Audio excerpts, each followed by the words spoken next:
Brilliant. So Ankur, I was just browsing some random stuff on the internet, and I came across this very interesting article that New York Times had done in 2023, I think. It said there is a better search engine than Google. It's called YouTube. And I know you have been a proponent of both search on Google and on YouTube, right? First, I want to just get out of your way. What do you really think? Is this true? So for a lot of people, yes. I am someone who would want to search a lot of things on Google because I know that I can quickly just scroll through something, find the facts I need, and I can move on. Okay. But there are cases where for certain people, certain situations, many situations, a visual representation of how to do something is better. For example, if you're talking about cooking as a subject, and if you're searching something about how to cook XYZ, a video is far better than a written guide. It's not even close. At the same time, I was looking for how to tie double knots on my shoes. Okay. And that again, visually is far better than looking at a search. But if I was only looking at what is Google's revenue last quarter or something, I will just prefer a Google search for that. So for a lot of things, YouTube search being a visual medium is much more easier to understand, and I think Google does a good job on both fronts, as in Google does a good job with Google search, Google does a terrific job with YouTube search as well. Fantastic. I have a very marketing-led question for you. So let's say you are creating your marketing plan today, right? And generally, a lot of emphasis across these years have been on your SEO, you know, how much you should be spending on SEO. SEO takes time, etc., etc., etc. So today, if you are making your marketing plan, and then of course you have this large variable of search via YouTube coming in, how much importance would you give it in comparison to your SEO? Would you continue to do your Google SEO and YouTube? Can they coexist? Or do you think one will always supersede the other? I think it's like asking that if you are on Instagram, making reels, should you be on TikTok or not? Or if you are on Facebook, do you need to be on Twitter as a brand? I think you should be on as many mediums as possible. If your consumers are split between Google search and YouTube search, I think you need to be there as well. If I am to start a venture today, I would start with Google search and YouTube search on day one, okay, with full confidence in myself that YouTube SEO will be easier to crack than Google SEO. And there are many reasons for that, and we can get into it later. Okay. But I think it is the same importance in my mind as Google search, YouTube SEO. So if you are not thinking about YouTube SEO as something serious, I think that would be a mistake. That's very interesting. I think just getting into a little bit of specifics in when we are comparing the two of them, right? Largely SEO has been, you know, your on page, your off page, your technical, etc., right? Yeah. It follows a very linear path. When you say something about YouTube search, right, there is, at least we've so far not heard of, you know, this is how you hack the algorithm, or, you know, black hat SEO, all that sort of stuff, right? How does YouTube SEO in fact just work, if you have to just give a very, very simple, straightforward explanation for that? I think the off-page SEO part goes away. Sure. Apart from that, you are creating good content. Okay. You are working on its packaging. You are developing a content strategy. You do a lot of on-page work on Google SEO. You have to do some amount of on-page work on YouTube SEO as well. So it's pretty similar, but of course it's wildly different skill for a simple reason that it's a visual medium. Okay. I'm someone who has written thousands and thousands of blog posts himself, be it on my personal blog, be it on a tech blog, be it for other parties. I enjoyed writing. Okay. But making, and as early as 2008, between 2008 to 2010, I had 500 videos up on YouTube as well. Okay. In none of them I showed my face. I was just hesitant to get in front of the camera and talk. Sure. But I used to write hundreds of blogs every year. So I think YouTube being the visual medium creates some amount of barrier to entry in some ways, which I think by and large entrepreneurs, the marketing class is getting over, and people are more willing to put themselves in front of the camera. Okay. But that was not true from the era of Google SEO that we come from. Okay. And I think that's a bridge we have to cross. But the new generation, I think, is pretty comfortable being in front of the camera.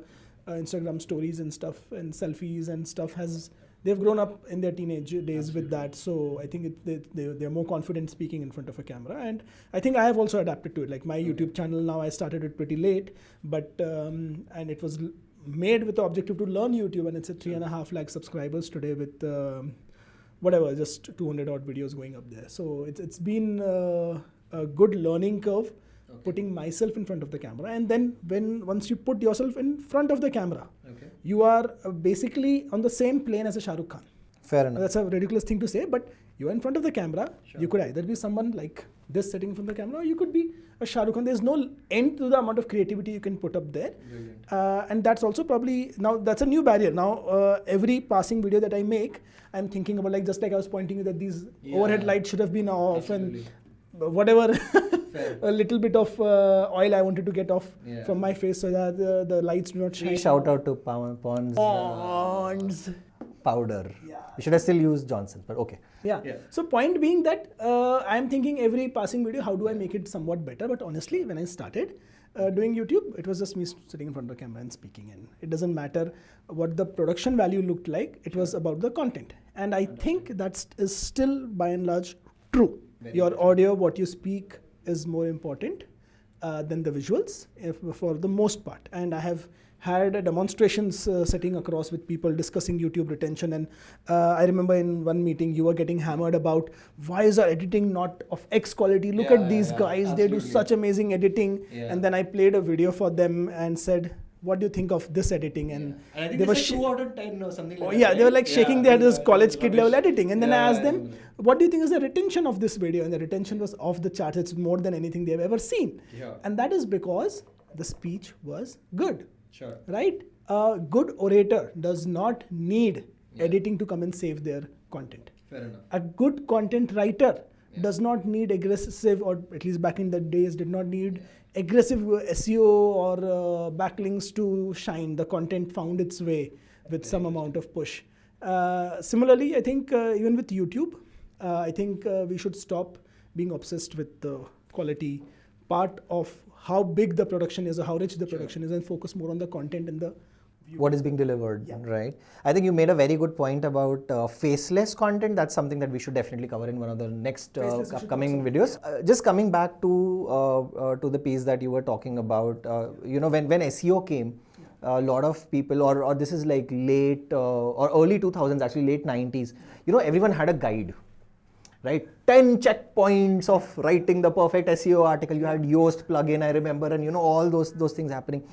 Today for YouTube, right, if someone is just starting their channel and they say that, okay, I want to make something which is search focused, etc., etc. If you have, let's say 3 points, if I have to put you on spot, what would be 3 points there? I think commit to a certain kind of audience. That, hey, this will be my audience. I'll give you an example. One of the kids whom I mentor started working, actually this kid is an interesting story. He was a Zomato delivery boy. Zomato, Swiggy, it doesn't matter, but I think he was a Zomato delivery boy. And he was doing that, but he had a passion for tech. I told him, as in when he found me, he wanted to be a tech YouTuber. I said, sure, you can be a tech YouTuber. You seem to have some tech knowledge and interest. And he started working with my guidance on creating a tech channel. At some point I told him, hey, you have bought an iPhone, and I can see the trend that iPhones are selling pretty well in India. And the premium market is now being dominated by iPhones. So 2 years back I told him, why don't you create an iPhone-centric YouTube channel and only serve people who use iPhone in India, because they need a lot of one-on-one stuff. He serves 0.6 million users a month now on his YouTube channel. Subscribers are not very big, but the amount of traffic is pretty crazy, and he does pretty well. And so yeah, commit to an audience. Who is audience? His audience for that channel is only iPhone users will be my audience. The second thing which I would say is commit to being consistent, because just like blogging, just like anything you start with, your initial few videos, your initial few months of publishing videos will feel like it's a waste. But consumer curves do not go in a linear manner, they go in a hockey stick manner. And you have to keep putting stuff out there and wait for that curve to happen for you. That doesn't mean you keep throwing shit. You have to, which is my third point, you have to keep improving everything about your content. Try and be 1% better each day. Is my there are many parts of a video, or many parts of being a YouTuber. You can benchmark with someone else's video. Let a person who does not have any stakes in the game look at both videos, a competitor and yours, and just critique it openly and tell you what you could improve in your content.